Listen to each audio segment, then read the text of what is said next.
السلام علیکم مائی YouTube family, کیسے ہو آپ سب؟ آئی ہوپ کہ آپ سب ٹھیک ہوں گے۔ الحمدللہ میں بھی ٹھیک ہوں۔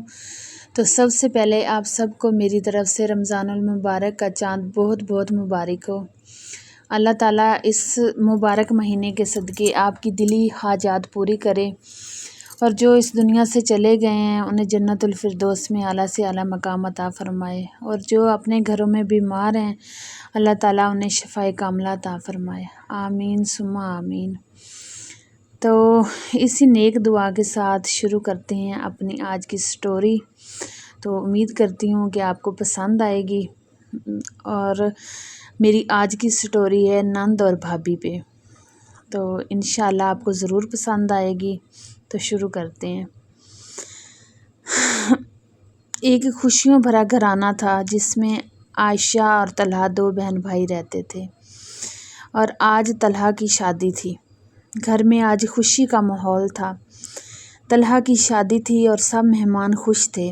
نئی دلہن زینب گھر میں آئی تو سب سے پہلے اس کی نظر ایک لڑکی پر پڑی، خاموش، سادہ اور مسکراتی ہوئی۔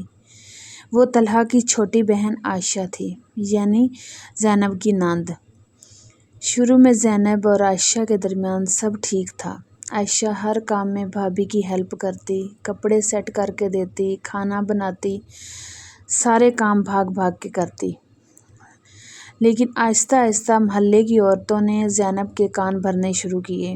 نند کبھی بھابھی کی سچی دوست نہیں ہو سکتی، دیکھنا یہ ہر بات میں مداخلت کرے گی۔ زینب کے دل میں شک پیدا ہونے لگا۔ ایک دن زینب نے دیکھا کہ عائشہ طلحہ سے ہنس کر بات کر رہی ہے۔ اسے لگا کہ نند اس کے شوہر کو اپنے قابو میں رکھنا چاہتی ہے۔ اس دن سے زینب نے عائشہ سے فاصلہ بنانا شروع کر دیا۔ وہ چھوٹی چھوٹی باتوں پہ ناراض ہو جاتی، کبھی سیدھے منہ اس کی باتوں کا جواب نہ دیتی، لیکن دوسری طرف عائشہ خاموش رہتی، صرف مسکرا دیتی۔ کچھ دن ایسے ہی گزرے۔ کچھ ہی دنوں بعد طلحہ کا کاروبار میں نقصان ہو گیا، گھر کی حالت خراب ہونے لگی۔ زینب بہت پریشان تھی اور عائشہ بھی بہت پریشان تھی۔ ایک دن اچانک ایسا ہوا کہ گھر کے سارے قرض جتنے بھی انہوں نے اٹھائے تھے وہ ادا ہو گئے۔ سب حیران تھے کہ پیسے کہاں سے آئے۔ کسی کو معلوم نہیں تھا کہ عائشہ نے اپنی پڑھائی کے لیے جمع کیے ہوئے سارے زیور بیچ دیے ہیں تاکہ بھائی اور بھابھی پریشان نہ ہوں، لیکن اسی نے کسی کو بتایا بھی نہیں۔ ایک رات زینب کی طبیعت بہت خراب ہو گئی۔ طلحہ شہر سے باہر تھا۔ عائشہ نے پوری رات ہسپتال میں بھابھی کا ہاتھ پکڑ کر گزار دی۔ ڈاکٹر نے کہا اگر وقت پر نہ لاتے تو خطرہ ہو سکتا تھا۔ زینب نے پہلی بار عائشہ کی آنکھوں میں سچی فکر دیکھی۔ کچھ ہی دن بعد زینب جب ٹھیک ہو کے گھر آئی تو اسے الماری میں سے ایک رسید ملی۔ اس پر لکھا تھا سونا فروخت، رقم جمع کروائی گئی تھی، ساتھ ایک نوٹ تھا، پلیز بھابھی بھائی کو نہ بتانا، وہ پریشان ہو جائیں گے۔ زینب کے ہاتھ کانپنے لگے۔ اسے احساس ہوا جس نند کو وہ اپنا دشمن سمجھتی تھی وہ تو اس گھر کی خاموش محافظ تھی۔ وہ تو ایسے لوگوں کی باتوں میں آ گئی تھی، اور اس نے خواہ مخواہ میں عائشہ سے نفرت پال لی تھی۔ زینب دوڑ کر عائشہ کے کمرے میں گئی۔ عائشہ سامان باندھ رہی تھی۔ زینب نے حیران ہو کر پوچھا کہاں جا رہی ہو تم؟